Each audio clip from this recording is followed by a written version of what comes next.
These guys are ridiculous. These guys are ridiculous. Now, how about them damn Celtics? And we are back with another episode of How About Them Celtics. Sam and I are here recording on Friday, November 18th, a little while after the Celtics took down the New Orleans Pelicans for their 9th win in a row. We haven't spoken to you guys since after the Thunder game, so we've got the Hawks and the Pelicans game to cover today. But before we get into that, I did want to give a shout out to one of our listeners who messaged our podcast Twitter account, which if you're not following, shameless plug, How About Them C's on Twitter, check it out. But Wilson, shout out to Wilson who messaged me about my ear, which I did get fixed today. Wilson, if you're listening, all right. Ear is all fixed. And Sam, just so you know, Wilson told me not to stick a Q-tip in my ear, which I told you on the show that you shouldn't do. I'm a big fan of the Q-tip. When I went to urgent care to get it fixed, they also said, do not stick a Q-tip in your ear. Oh, I know they tell you not to do it, but I mean, I don't know what else. I'm not going to buy a tool specifically for that. Like these, I've got ear cleaners. I bought these. They didn't work. What are they supposed to do? What are they? What's it different just says, about those than a Q-tip? I think there is they're like grooves and little holes in these, so it doesn't push it back as much. Like Q-tip just jams it back. These I think I don't know, they're bendable. It says removes wax, exfoliates, and bendable. I don't know I don't think you should stick anything in your ear. So I think these are also a sham a little bit. But yeah, got it all cleared out. I'm good. I got a bunch of medication. I got Flonase for my stuffy nose because if you've been a fan of the show for a long time, you know half the time I'm sniffling because it happens. Got Claritin. Got some Debrox for my ears. My own ear, nose, and throat self-diagnoses, you know. But yeah, thank you, Wilson, for the kind message. Ears are fresh and clean now. We can hear everything. Was it a hassle at all to go in there and wait? Any interesting characters? No, it was pretty normal. Made an appointment, got in and out within an hour, which is pretty good for a doctor's appointment. It's weird though because they like I don't know if you had your ears flushed out ever. This is like the second time it's happened because no, the wax. But they basically take like water and hydrogen peroxide is what I think it is, and they take one of these big syringes and they just flush your ear with a ton of pressure. And so it's like the only way I can describe it is like uncomfortably. It's uncomfortable, but it's satisfying at the same time. You know what I'm saying? Like it doesn't feel good, but like it also feels good at the same time because I know it's fixing it and I know it's like flushing everything out. So it's like. It's uncomfortable a little bit, but like I enjoy it because it's like cleansing my ears, and I mean I can hear again, so that was also a plus. Did you turn down the volume on all your stuff? Did you come back and say, "Oh my God, this is so loud"? No. We I think I was good because I could still hear you out of this ear. So like if I turn the volume way up, then it would be way too loud in this ear. So, but yeah, ears are fine. I am back normal. Thank you to Wilson for checking in. Appreciate you for the advice and for listening to the show. Hopefully you're Wilson, to who had me driving and attempting to log into the account on my phone, which I hadn't logged into since it was Bannertown. So it was a huge hassle for me to get into this account because I tried to log in with the information with the How About Them C's name, and it said you're already logged into this account. And then it would take me to where the username was Bannertown, and I'd put the password in, and it would say this account doesn't exist. Brutal. And then I would go into my settings and it would ask me to verify the account. Well, you didn't have to do it while you were driving. Well, I wanted to know. You said, look at the messages. I said, oh, this must be good. Which it was. Just funny. I threw my head back laughing when I read it. Legend Wilson caring about me. I appreciate it. Good guy Wilson. Now I need to have some medical issue. Does anyone know about knees? Your knees are busted? They're not busted, but they're just more sore than they probably I would like them to be. Fair. I mean, I was telling Sam, I went to play basketball down in Rhode Island with Sam. I got Steph Curry ankles, man. I am disproportionate. My upper half is large, but I've got skinny legs, so my ankles cannot really handle running up back and forth. Sam was lapping me on the court, to put it that way. I stood back, played defense, and our team was lapping everybody. I was fine with it because you guys scored by the time I got to half court. I was there to reset the offense at the top of the key if need be. But I played my defense. I got my rebounds, and I contributed that way. Well, you play the correct way for somebody that's not going to run. There are people that'll just stay up on offense, and then you're left hanging on defense. No, Jack, a great team player, Yes, sir. He Always. is the anchor, had a couple nice blocks. I was love the very blocks. impressive on the glass, taking rebounds off some aggressive fellows down there. Hey, I'm not that's into that. I don't like going Mm. down there. That's what I enjoy because I can't shoot. I made a 3, but I can't shoot. Very inconsistent. I'm not a scorer and I'm not fast enough. So if I can anchor the paint, grab the boards, and do the dirty work, I'm happy with those contributions. We'll have an update on basketball. I think we're playing again Sunday. So We'll play again Sunday. We pod again sometime midweek. We just did a schedule. We pod again Wednesday, so you'll hear about our Sunday basketball on Thursday. That's on when the pod Thanksgiving. will- As you Thanksgiving. drive to wherever you may be going, you can listen to Jack and I, and we can celebrate the day with you. Absolutely. There you go. There you go. And if All you're right. from another country, then it's just Thursday. Hey, then that's fine. Even more the reason for you to listen to us talk. So, all right. So we got a couple games. We can recap both of them briefly and then get into some of the storylines going on. We can talk about Celtics Hawks first because I feel like there's not much to talk about. Celtics absolutely stomped the Hawks. Was never a close game. I'll look in here for the box score because I forget what it was. I think it was something like 126-101. 126-101. Sam got it on the dot. Just kind of an all-around performance. Tatum didn't play well, which we're going to talk about a little later. Jaylen Brown didn't have a particularly great game. I mean, he had 22, which is solid, but he didn't put up 30 or anything. But 1, 2, 3, 4, 5, 6, 7 different Celtics scored 14 plus. So it was a great all-around performance. The Hawks couldn't really keep up. And the Celtics kind of dominated from start to finish. It was exactly what you want from a Celtics win. I'm sure Sam Strong was showing from the bench. beaming. Yes, 100%. Cornette, 15 points. Hauser, Pritchard both made 4 threes or more. Mm-hmm. I think they both made 4. Yep. All the white boys that look like they just got pulled off the street, they all had a big game in the ATL. Wait, did you say? Oh wait, sorry, I was looking at the wrong. Yeah, you're right. Yeah, it was huge. The bench was phenomenal. 3-point shooting has been kind of a constant for the Celtics this season, much to Sam's dismay. Not a fan of the game threes. Against the Pelicans. Wait till you hear me about this one. All right, well, let's just jump into that because I mean, there's not much else to say about the Hawks game. Again, we can talk about some storylines, but Celtics, as we're recording this, they played the Pelicans tonight. As you guys are listening to this in the past couple of days, took down the Pelicans 117 to 109. They got off to a hot start.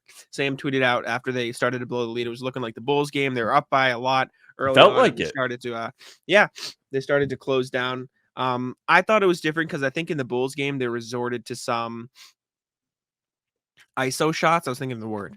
Like a lot of dribble, shoot. And I think they did that a little bit later on in the game, but I feel like they were still getting most of the threes they were taking I was happy with. They just got a little cold. But they did bring it back. They got the win. The turnovers were a huge issue, which we can talk about as well. But I'll let you do your little rant about the Pels game first. Yeah, so they came out red hot, which is always a red flag for me. Because when the Celtics come out hot, they get comfortable. They like to shoot threes. Yeah. And the quickest way to give up a lead is to either turn the ball over, check, or chuck up a bunch of threes, check, and not make the defense work. I complain about it all the time on this show. They started off, I want to say like 14 of 26. How many threes did they finish the game with, Jack? Against the Pelicans, they shot 46 threes. And they made 20. Okay, so they were 6 of the next 20 from 3. Yeah. In the first half, they shot 14 of 27. In the second half, they shot 6 of 19. Spectacular. There you go. However, I don't think they lost a quarter. Did they lose a quarter? They lose the fourth quarter?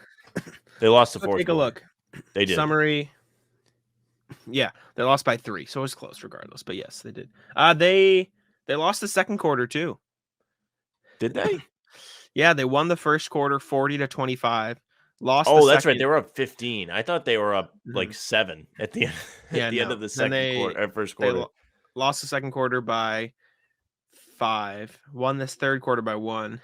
Lost the fourth quarter by 3. So, I mean, good thing they got after that hot start because they didn't really play very well offensively the rest of the game. Their defense played pretty well. I was happy with their defensive performance, but the offense definitely did slow down, which is concerning. But I mean, overall, it was still a good offensive game because of how hot they were in the first. So. Yeah. Overall, a good game. Let's talk about those turnovers though, because the turnovers were not fun to watch. And they almost cost them the game. The big thing for me is, and I think Scal said this on the broadcast, and I know Joe Mazzulla has talked about it as well. When you're playing turnover-free basketball,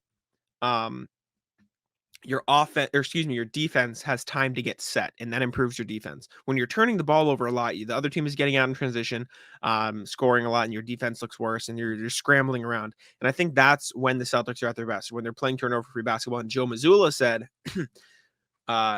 John Corrales asked him this question. Basically, he was saying nothing good happens when you pass up the first shot. And he corrected himself, when you pass up the first open shot, right? Because if you pass up that first open look, then you get into an offense. And if you don't get another look, you're going to scramble and you're more likely to turn the ball over, right? And so I think that's why Joe Mazzulla prefers the quick offense, because it sort of mitigates the turnovers. And in turn, when you're not turning the ball over, your defense plays well. Now, there are obviously some flaws. If you shoot an early shot, it bounces off the rim really far and they get out in transition really quick. But I feel like it's more dangerous to turn the ball over than it is to take an early look and then have to get back quickly. You know what I'm saying? So I think the turnovers tonight were not an issue of passing up looks.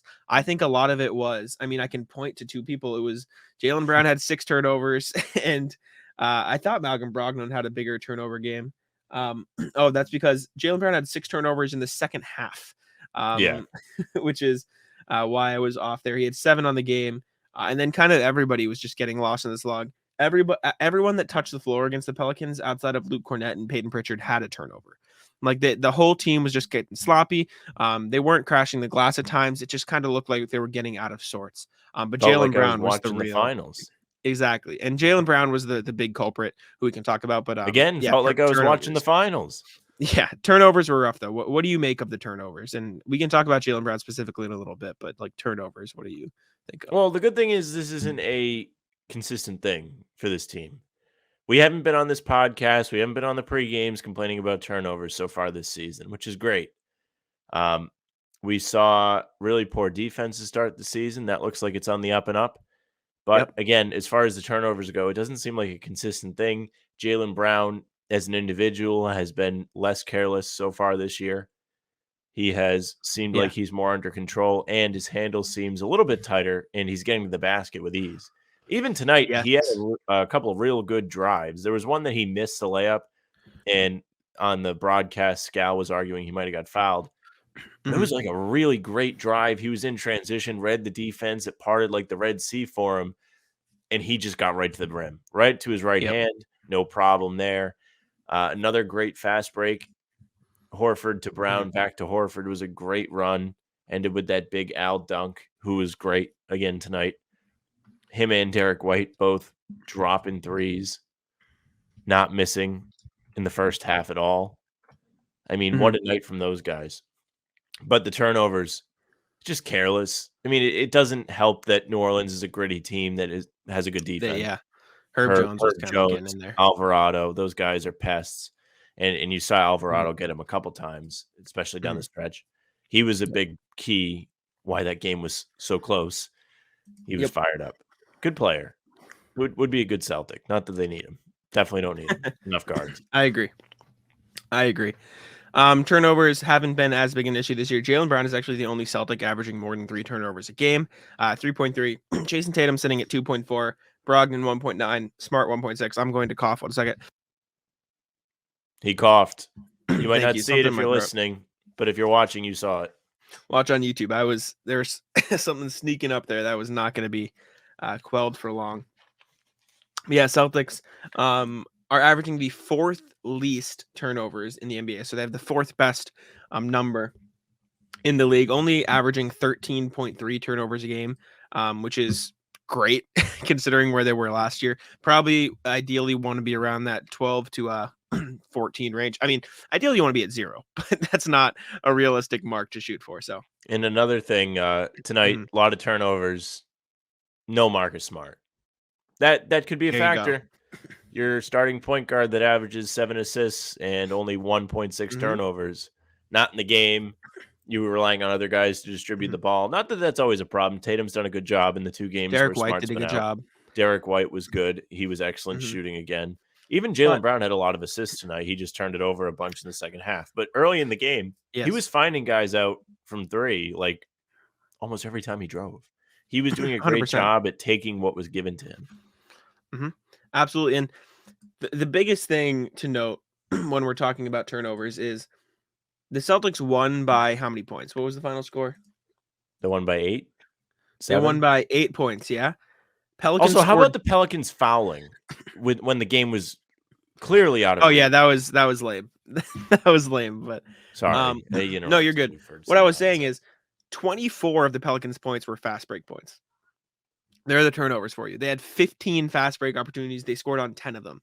Like, it was very clear that the Celtics were throwing the game away with the turnovers. They fought through it, but it was just over dribbling. Like, they were getting into the paint. They were playing panicked. They were rushing things, but I think it's important that they play fast. But when they're in the half court, they can't rush things. You know what I'm saying? Like, they can't rush things when they're trying to get into their sets. So I'm glad they turned it around and they figured it out. But the turnovers were definitely an issue.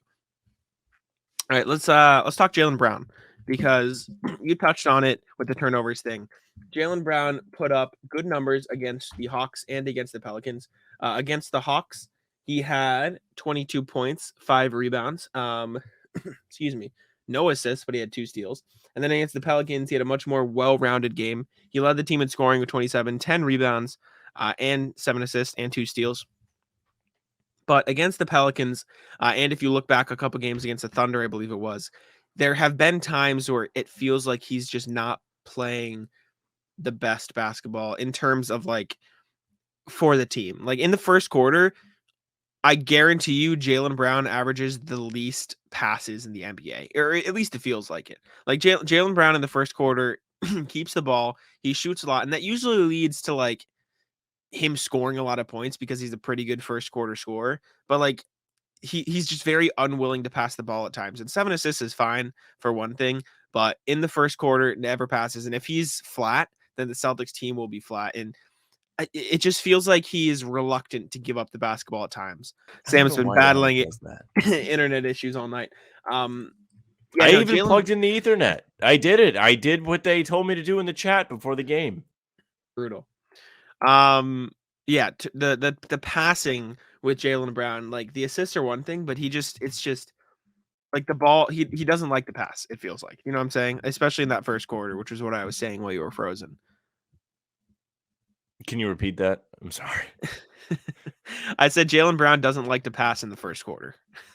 No, and he had it going today, so it was okay. I know, but in the grand scheme, I was saying in the grand scheme of things, that it's like it'll either kill you or it'll help you, because if he's not hot, then the whole offense will be dead because he doesn't pass the ball. And I think that's where a lot of the issues with Jaylen Brown come, is just his, and he's good, like you said in the Pelicans game, he shot well, but like I feel like a lot of the problems with Jaylen Brown come from him not passing. Well, I don't know if that's completely true, at least in the first quarter, because I feel like he's really great in the first quarter a lot. I feel like he is consistently coming out hot. He hasn't always done it lately. There have been a few games where he's been cold. He wasn't great against Atlanta. Off the top of my head, I can't remember. Might not have been great in the first Detroit game. I can't remember. I just know the Thunder game was rough. Or OKC. One of them. I think OKC was rough, yeah. But in that case, he's not looking to pass. You're right. Because that's his mindset, is to go out and see if he can get going. When he doesn't have it, he needs to realize it and fall back. I think that's a very fair point. But also, I don't know if it's reflecting, obviously, overall, because they're winning games. Yeah, but in the first quarter in particular, I don't remember them getting off to a lot of slow starts. Did they really start slow against OKC? I don't remember. I don't remember if they were super slow. I know they were down in that game for a lot of the game, but I don't know if in the first quarter that they were getting killed. The OKC game, let's check the box score. Celtics, and it felt like when they were, it was because of the defense. Yeah. Celtics Thunder box score first quarter. Loading here, sorry. That's Celtics lost the first quarter 35-32. Jaylen shot 5 of 7, so he was hot, had 12 points. He was hot, but again, but that's the defense. 35 points to the Thunder is not good. yes. I don't know. It's just at times it feels like Jaylen Brown, and I mean you saw it tonight with his 7 I don't turnovers. disagree. Mhm. It's just weird. The first quarter doesn't seem to be the problem. I feel like Mhm. there are It's as just he gets stretches deeper in into the the game game. where he doesn't know when to fall back. And I don't want this like coming across as I'm like picking on Jaylen Brown. We I have remember to. Jack traditionally does not like Jaylen. That's okay. Let's not start this narrative. I remember I was going to say this. I wrote a article for Celtics blog a while ago, like about him struggling, and then it came out that he like was still hurt, and I didn't know that obviously when I wrote it, and then everyone was coming for me. Everyone was like, unfollow Celtics blog, like this idiots. I'm like, guys, you got to calm down. But no, Jaylen is really good. He's having a good season. He's shooting pretty efficiently, and like you said earlier, he's getting to the rack much easier and much more consistently than last year. He's even shooting pretty well from three. He gives you some. And he had a clutch slow buckets. start.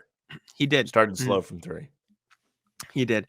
So he's bringing it back, but he just gets caught up dribbling too much. And as much as the handle has improved, it's not to the point where he can successfully dribble through traffic consistently, right? Like he'll lose the ball on the drive, and that's where a lot of his turnovers came. Like Jaylen Brown doesn't have as many errant passes turnovers. There are a lot of him just losing the ball while he's dribbling, which is what we saw in the finals. And that's where most of them, I mean, we could watch the tape, but that's where I remember seeing most of them against the Pelicans in the win. But well, that's one of the things I was pleased with today is that early in the game, he was dishing the ball. He's losing the ball, like you say, when he goes into traffic and he doesn't know when to stop. When he's seeing two guys and going into a crowd, he'll get stripped. Today against the Pelicans, during parts of the game, obviously he had 6 turnovers in the second half, so take it with a grain of salt. Yeah. He was making the right read, and he was finding the guys for three, and it helped that Al Horford and Derrick White were red hot at the beginning of the game and throughout, really. I mean, they never really fell off. He had reliable shooters. He was just dishing, taking what the defense gave him. Yeah, and like you said, he did get off to a good start. 5 of his 7 turnovers were in the first half. He had 2 in the second half. I'm watching some of the turnovers now. One of them was that. Yes, sorry. 5 of his 7 assists were in the first half. 2 of his assists were in the second half, but 6 of his turnovers were in the second half. I'm watching them now. The first one was, remember that behind the back, like he was trying to save the ball, and he threw it away. Yes. That counted as one, so that it wasn't really it. The next 2, him losing the ball, him trying to make a pass because he got stopped on a drive. Him dribbling too much in traffic again. Like a lot of them are just him trying to dribble and he's getting caught up and he's looking at the rim instead of looking at his dribble, stuff like that. And he's just not. His handle has never been there, like consistently. It's better this year. It's a lot better this year. But this was kind of like this Pelicans game was kind of like have you ever seen That's So Raven? It was like a past flashback. Yeah, she flashback. Sees the future. I know it wasn't a good analogy, but you know what I'm saying. It was like a flashback. There's like a million shows that do flashbacks. All right. I couldn't think of the word flashback, so I was trying to think on the fly and it didn't work. Never seen like Lost and they all like remember before their plane crashed and they're on this island. Never seen Lost.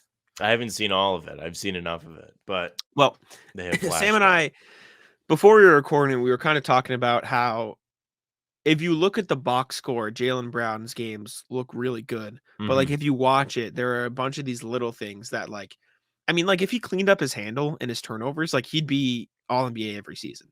Right? It's just like, the read the room thing. It's just the timing of it. It really is. Like you saw the Pelicans storm back into this game multiple times. One of the times I'm sure he was on the floor because it was late in that third quarter when the Celtics were up 18, 19 points, whatever it was. And they scored most of their points off turnovers. And it was a bunch of turnovers. It was fast breaks. And before you knew it, that lead was down to 4 or something like that. It was not what you wanted to see. I did take insurance, so I mean, I wasn't thrilled. I obviously want them to win. But I was like, all right, I'm covered. Didn't get the best odds, but I got better odds than I would have got in the first half when I thought about it. Fair enough. But yeah, Jaylen Brown, he's been having a good season. The other thing is, and this was the big thing from the OKC game. I got mixed up with the poor shooting. His defense has been suspect at times this season. Like he's getting beat off the Yeah, ball, the like OKC. off and on the ball. Like he was getting blown. Like Aaron Wiggins was running behind him in that OKC game. All these players were just going back and forth. But I didn't notice it as much during the game against the Pelicans, and that's in part because I think I don't know. I just think the defense is looking a lot better this season. I mean, I noticed a noticeable improvement against the Pelicans. I've been noticing it recently. They threw up a graphic on the broadcast saying over the past 6 games or so, they've been a top 5 defense in the league. Yeah, just look at the stats. I'll go on. Please right do. now. I'll do it. Please do. Yeah, the Celtics have been a much better defensive team, and I tweeted this out or something along these lines. The offense has been great, but the defense is starting to catch up, and I think that's why you're seeing this 9-game win streak. And there have obviously been some bad games, defensive games sprinkled in there. OKC being the cream of the crop. That was a rough one. They got scored on way too much, but for the most part, they're doing a better job of keeping teams in front of them. And the rotations have been a lot better. Early in the season, you saw the Celtics miss a lot of rotations. You saw guards blowing by them. I mean, both of those Cav games are your perfect examples. Donovan Mitchell cooked them. Karis LeVert cooked them. Darius Garland cooked them. Their pick and roll defense was terrible, but they've started to pick it up in that regard as of late. And interior defense, like Al Horford has been great. I just wrote an article today, or it came out today, about Jayson Tatum's defense. He's been their anchor this season. He's been a phenomenal shot blocker. And then Luke Cornett deserves a huge shout out too. He's playing great defense down low. Everything is sort of coming together for them lately, and it's good to see. Especially for a team who was such a great defensive team last year. It's nice to see them finally like turning things around on that end. Yeah, over the last 6 games, Celtics have a defensive rating of 109. That's 7th in the league. There you go. Let's see if we tick it down to 5, what it's going to be. We'll take it up to 7 because the 6 games didn't include that Pelicans game. 7, it was not. It was worse. Okay, never mind. Don't take it up to 7. If you must know. Oh wait, am I a moron? I don't know. I don't know what the hell I was looking at before. It's 108.5 in the last 7. Yeah, there you go. What is that? That is 6th. 7. And in the past, okay. And then past 5 games, it's 108.9, which is 6th in the league. I'm on NBA.com. Maybe you're on a different website. That's what I was on. Okay. But yeah, they're turning around, and it's good to see. It's good to see. It's important. It's truly important because when you're in the playoffs and you're playing against a team that's just about as good as you can't guarantee that shots are going to fall. What you can guarantee is that you give it your all on the defensive end. And that's the side of the floor I feel like it's most easy to be consistent because you're in control of what you're doing. You can't always control if the shot goes in. Sure, you can be a great shooter and you can shoot the best percentage, but even the best shooters miss like half the time. So there you go. If you're in a playoff game, if you're in a playoff series, usually it's the defensive team that's winning. That's how they got to the finals last season. They were the best defensive team in the league.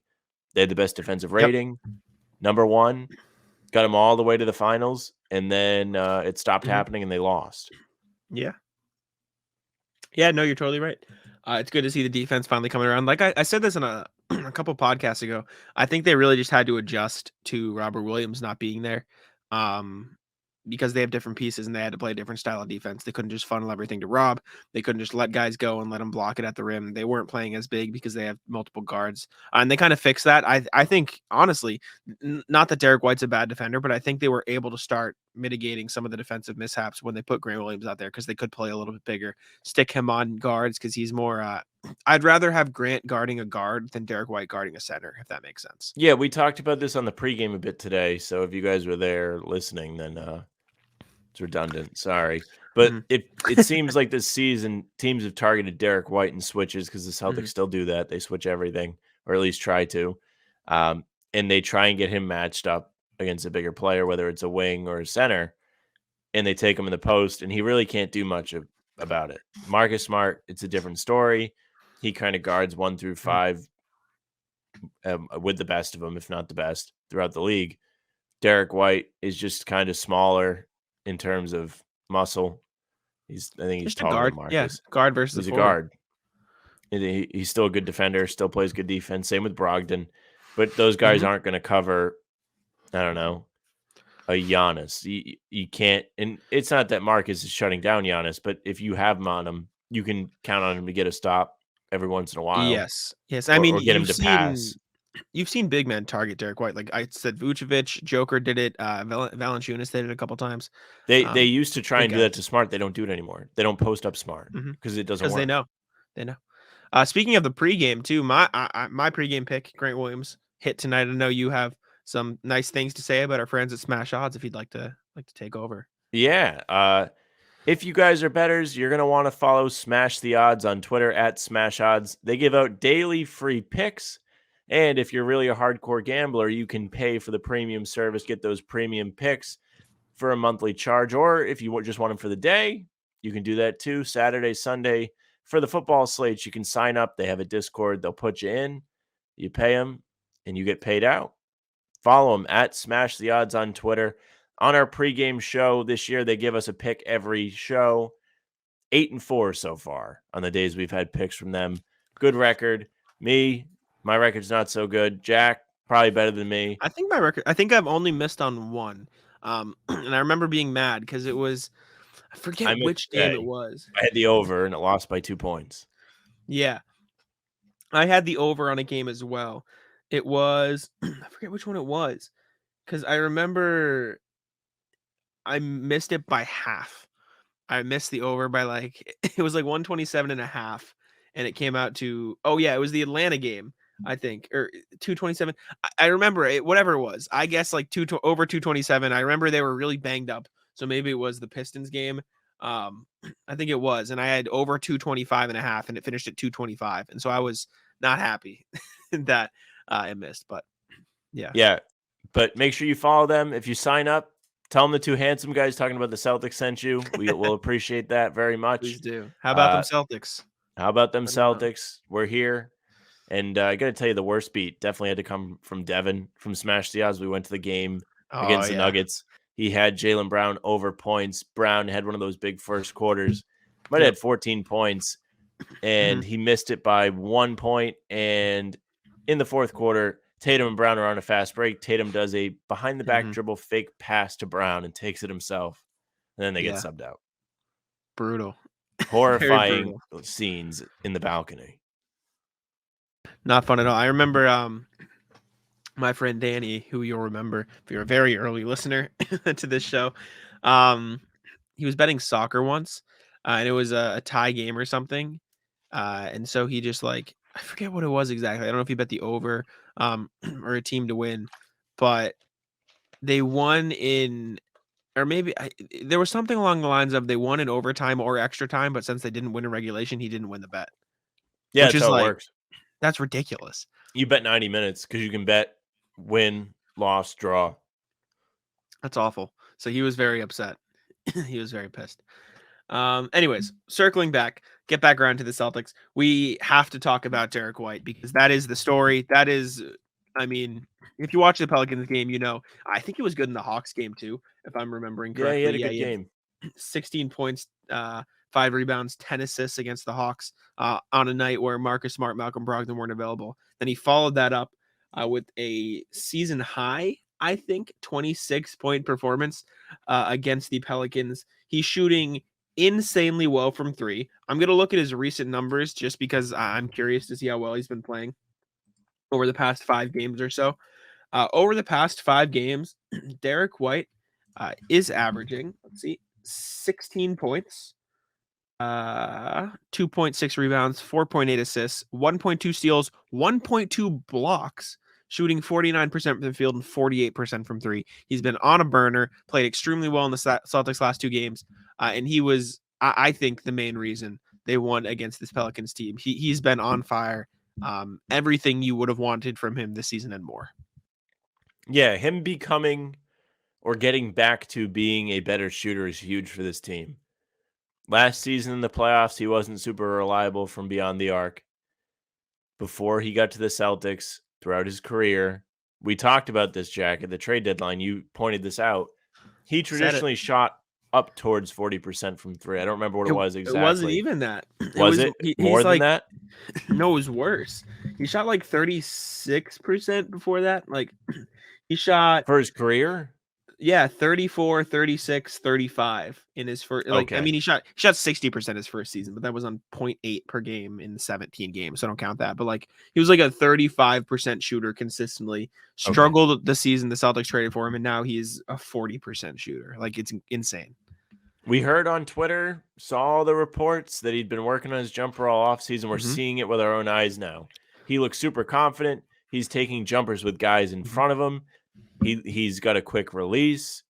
He wasn't even hitting the rim tonight. He was just going straight through. There was a play where he was in the corner, and I believe Tatum hit him with a pass. Wasn't super accurate, fumbled the pass, just picked it up and shot over the guy and made it. He's got such a quick release this season. That's the biggest thing. He's got a quick release, and he's made big shots for this team. We talked about this earlier, Jack. We had the game against Chicago at the Garden where he made a big three to ice it. And then you had Monday against OKC. Yes. Another big one. I was thinking at the same time. I couldn't remember. I was like, are we both brain dead or just me? Yes. No, both. 100%. But yeah, no, Derrick White's been everything for the Celtics team this season. He's, as crazy as it sounds, they're kind of third string guard, which is insane considering how well he's been playing. He is absolutely a starting caliber player, just like Malcolm Brogdon, but he is coming off the bench for Marcus Smart and probably behind Brogdon in the rotation as well, although he kind of plays more two guard now. I mean, he can play two guard now that he's shooting so well. And all I'm saying is I told you so, because I remember at the trade deadline last year, you were very upset they gave up Richardson, who was playing well. I was. Jay Rich was playing good, but he was the one shooting upwards of 40% from three. He's still, yeah, he's a good player. He still would be a good fit on this team. They just can't get him because they traded him to the Spurs, and he has to go to another team before they get him back. He plays good defense. He hustles. He can shoot the three. He can create for himself. I was a big fan of Richardson. I think they could trade for him because it's been. I don't know what the rules are. I think it has to be a new league season, if I'm not mistaken. Because the rule with Gallinari is, since right now it's still technically the same league season. Yeah. But they can't trade for him anyways because they don't have the money to match his contract. Like they have TPEs. Not enough for Richardson. They don't have enough. The biggest TPE they have is like 6 months. Well, that's where all the fun stops. Once you start saying things that need to be abbreviated, that's when it's not fun anymore. Like TPE, what is that? Traded player exception? Yeah. Yeah. Well, look at that. I know stuff. But that's when we stop having fun on this show. Sure. I had so little fun talking about TPEs because, one, it never ended up happening. Two, the players we would mention were never like appealing. The most appealing person we ever like thought about fitting into a TPE was Duncan Robinson, who for a time was a really great fit in terms of the team needing shooting. He could shoot, and he's fallen off a cliff. He's not even playing for Miami, really. No, not getting a lot of run for them. I mean, that was a disaster. That when we were clinging on to TPs as a podcast, trying to figure out things to talk about. Brutal. Some of the things we've had to talk about on the show. We had to talk about what the players were eating in the bubble. I knew that's what you were going to say. When COVID was happening, because in fairness to us, there was literally nothing happening. We were it was a big deal. Straws. It was like people have left the house. We went on a hiatus during that time too. Of course we did. What were we going to talk about? You can't talk about anything. Let me look. How long was our hiatus during that time? 3 months. I don't think it was that bad. I think we came back in May, and I think we dipped out in March. So is that 3 months? March? 2 months. Let me see. We stopped doing a pod in March 23rd. We did one, and then May 15th was the next one. Okay. And yeah, that's about it. I remember the podcast you're talking about, though. It was like food in the bubble or something like that. It was a disaster. Talking about. Not great. Speaking of COVID, Tatum's playing like he has COVID. Am I right, fellas? What a transition from Sam here. Yeah, Jayson Tatum has been struggling in the scoring column. Kind of. In the scoring column. Yeah. He hasn't been shooting the ball well over these past 2 games. He shot 6 of 19 and 3 of 10 against the Hawks. Celtics still won. And against the Pelicans, he shot 6 of 18. Wait. Yeah, he shot 6 of 19 and 3 of 10 against the Hawks and 6 of 18 and 2 of 10 against the Pelicans. I thought I was reading the same stat line, but he just shot almost exactly the same. But 19 points against the Pels, 18 against the Hawks. The plus side, 7 rebounds, 8 assists against the Hawks.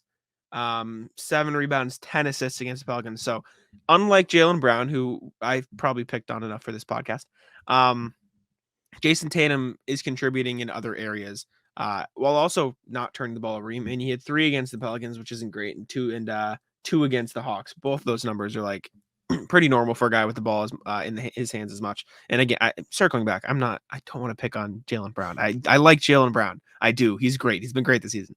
Jayson Tatum, though, doing a lot of things in other areas, and a big reason behind the Celtics' success, even with him struggling, is the role players. But I'm not worried about Jayson Tatum shooting like this. It's just a slump, I think. I'll tell you what, this is a testament to how much Tatum has grown as a player over the past year or so. Absolutely. Because last season we were having these same conversations because it is November and traditionally Tatum plays poorly at the beginning of the season.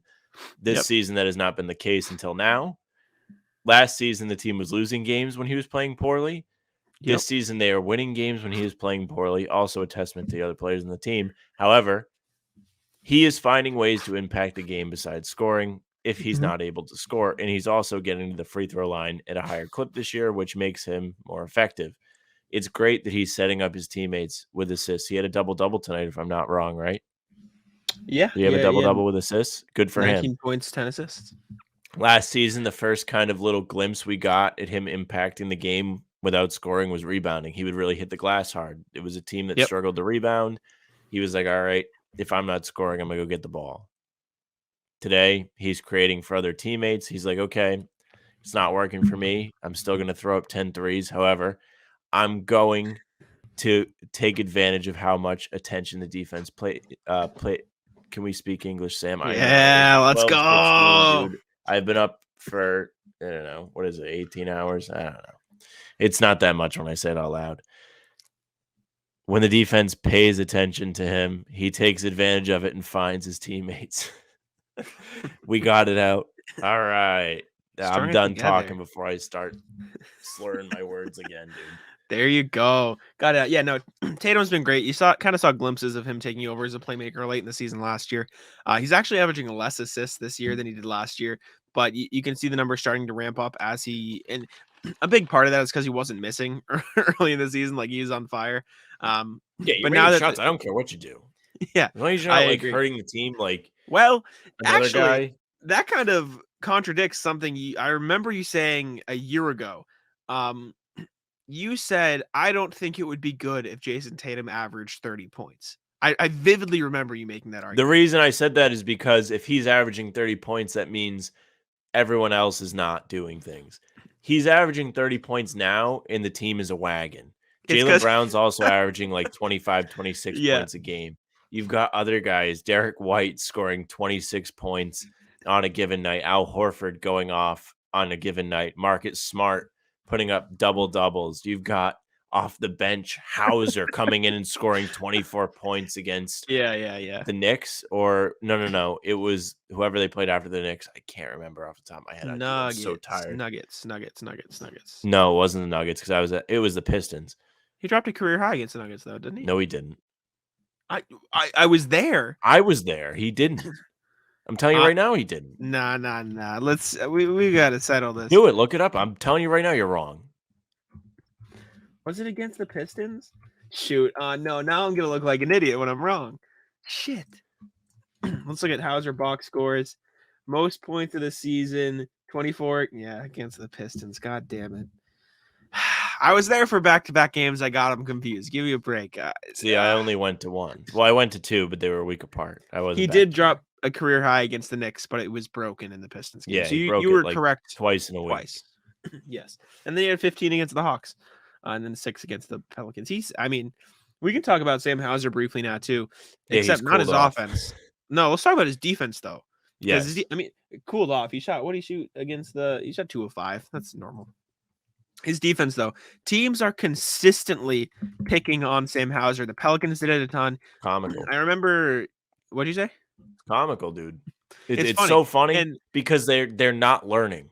I know. And I He's remember at one point, guarding well. He's guarding guys that very should be well. scoring on him. Who was it tonight? He made him fall. It was it Ingram? Alvarado was trying to drive on him and he just Maybe. like I lost his remember balance. He Brandon lost Ingram the had the ball. ball. Ingram had the ball and he gave it up to Alvarado so he could quote unquote pick on a mismatch and try to score on Hauser. I don't really know what their plan is. Hauser's been guarding very well. And I don't know if it stayed the case this season, but I know before the game they were hyping up the stat. He has the best plus minus in the NBA by like a long shot, which is crazy. So yeah, he's been incredible. I'll check that now. Who is the best plus minus in the NBA? I have to guess it's let's do total plus minus, not per game. I would guess Why the not? reason why his is so high is because whichever star he's playing with has it so much easier because of how lethal he is. Yeah. He still leads the league in plus minus with a 119. And speaking of a star who has it much easier, Jayson Tatum is third with 111. So Yeah. they talked about it before the game. Tatum goes, yeah, his plus minus is 119 because he's always playing with me, which is. Do you buy plus minus? I forget. Some people don't. What do you mean? Like, do you care for it? Do you think it's meaningful? I don't think in the context of one game it's very meaningful, but I think over the course of a season it's a pretty good indicator of, because like if you're talking about over one game, like Marcus Smart could be out on the floor, Jayson Tatum can shoot 1 of 10 in that time and the Celtics lose and Marcus Smart had nothing to do with it. But like if you extrapolate that over the course of an entire 82 game season, like that's not going to happen to you every game. Things will regress to the mean, and I think your value can be, it's not the perfect stat, there are definitely better ones, but like I think it's a pretty good indicator. That's why like everyone says, oh, offensive and defensive rating are a team stat, not a player stat. I agree, but like over the course of a season, if a player's defensive rating is good, it probably means the team's defense is better when they're on the floor. Do you know what I'm saying? So like not in small quantities, but like over That's 16 games, Sam Hauser is the best plus minus in the league. Guys next to him, Jokic, Tatum, Mikal Bridges, Derrick White, Kevin Love, Devin Booker. Like it's not like, and I mean, Grayson Allen's the next one, Dean Wade, Drew Holiday, Dylan Brooks. Like it's not like there's a bunch of bums, right? Like it is either a star or a good role player who helps his team be better on the floor. So I think that's a good explanation. I mean, that's what I take away from it at least. So I can't mean anything bad. It doesn't necessarily have to be the end all be all, but at the very least, it means like he's doing something pretty good while he's out there. Like, I mean, you can look at last year's plus minuses for a perfect example. Like total plus minus last season, the leader was Tatum with plus 667. Then Mikal Bridges because he played in all 82 games and the Suns were a wagon. I'm gonna steal that term now because you said it and I thought it was funny. Steph Curry, Devin Booker, Chris Paul, Jaylen Brown, Jokic, Marcus Smart. Like the top guys have the top plus minuses because their teams win when they are on the floor. Like that is how it works. So Sam Hauser leading this early in the season. Will it stay that way? I doubt it because he's probably not going to play as many minutes as other guys. But I think that's what makes it even more impressive too. Like he's playing fewer minutes, but his plus minus is still that much higher than everybody else's. That means the Celtics are outscoring opponents by a lot while he is on the floor. So yeah, it's great. Again, it's he just really makes it. stat. He makes defenses scared. Yeah. That man strikes fear into the heart of opposing teams when he steps on the floor. He takes the warm-up off, takes off the sweatpants, jogs out there and stands in the corner. Wouldn't you be intimidated? Yeah, Look at it's him. like what we said. It's like what we said with Duncan Robinson a while ago. It's the gravity. It's just it's a shooter's gravity. He just has to be out there. And I know Duncan Robinson's lost some of that, but like even now, like I'm not going to leave him unguarded, right? Like he's still a good shooter. Like he's not having a good season. He's struggled for a while, but I'm not going to just leave Duncan Robinson get open in the moved? corner. Does he get traded? Yeah. I think so. Either Phoenix or like Sacramento, or I'm trying to think of it. They just need a power forward. They don't have a 4, right? Like they just need extra wing depth, I think.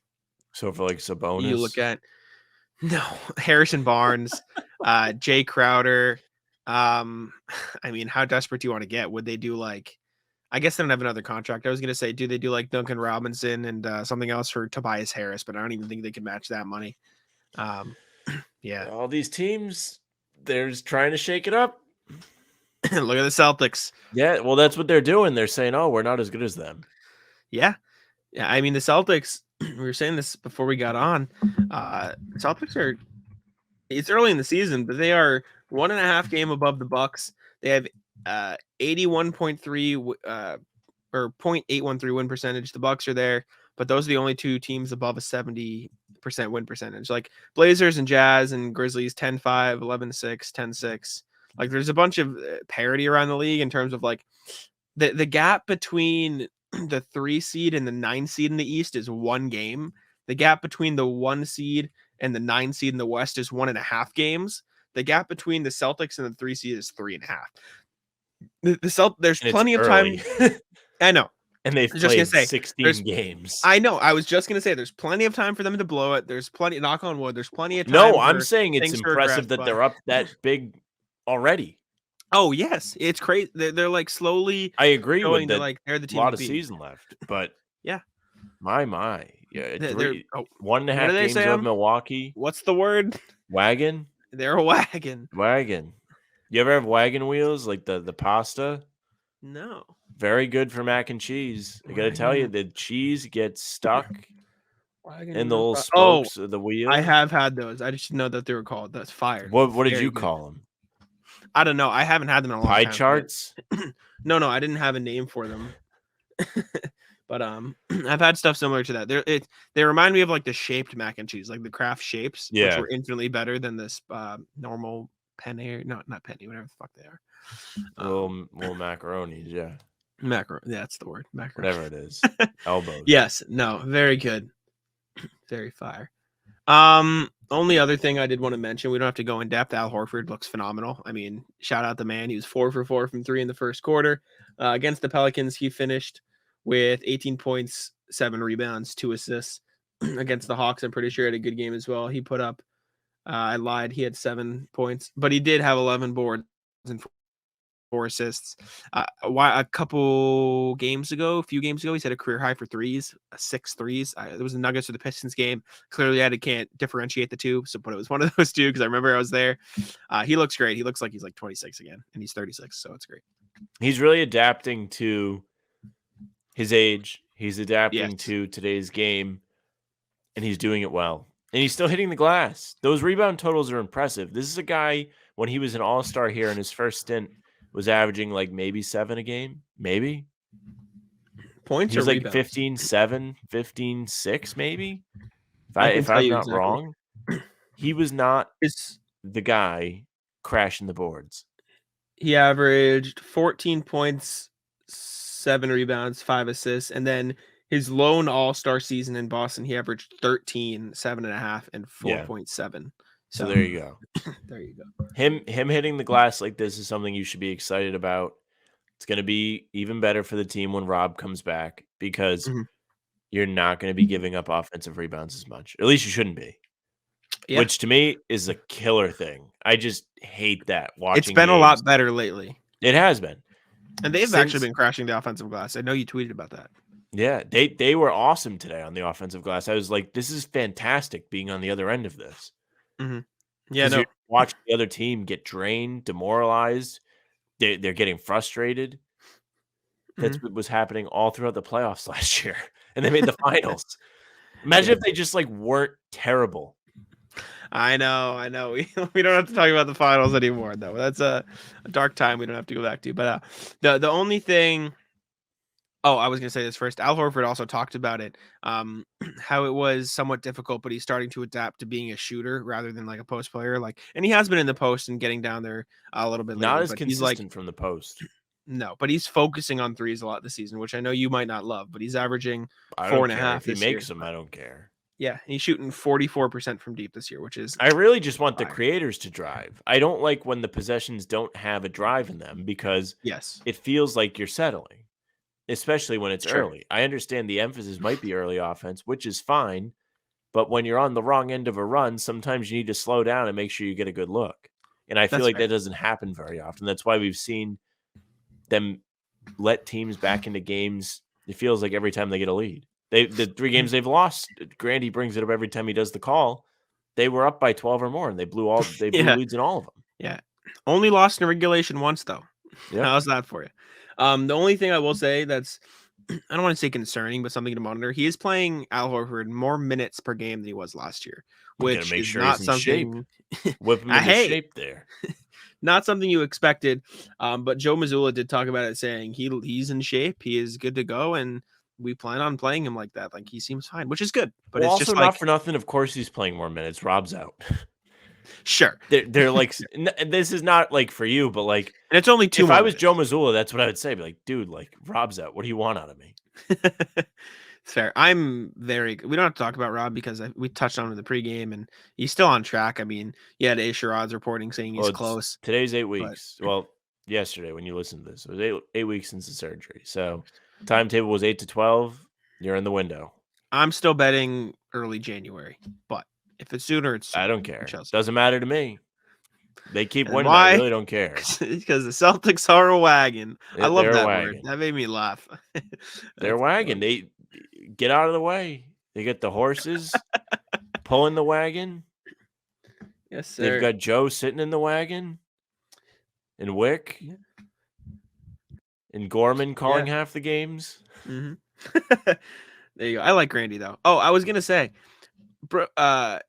maybe this isn't like you won't love this, but Al Horford seems like he's kind of following the Brooke Lopez trajectory right now. Like he's in the post a lot less, and it's more Isn't gradual. Brooke obviously. Lopez having a monster year? Yeah, Every time I'm online, I see like stat lines from him that it's like 20 points, 9 rebounds, 4 blocks. Yeah, he's averaging 16.4 points, 6.2 rebounds, and 2.5 blocks a game on 50% shooting from the field and 39% shooting. You know, one of my bosses at my new job was like talking to me about basketball a little bit. She was like saying her husband is from New Jersey and she would watch the Nets with him. She was like, I really used to like Brooke Lopez, and I was just like, yeah, that's such a random like guy. No, it's not.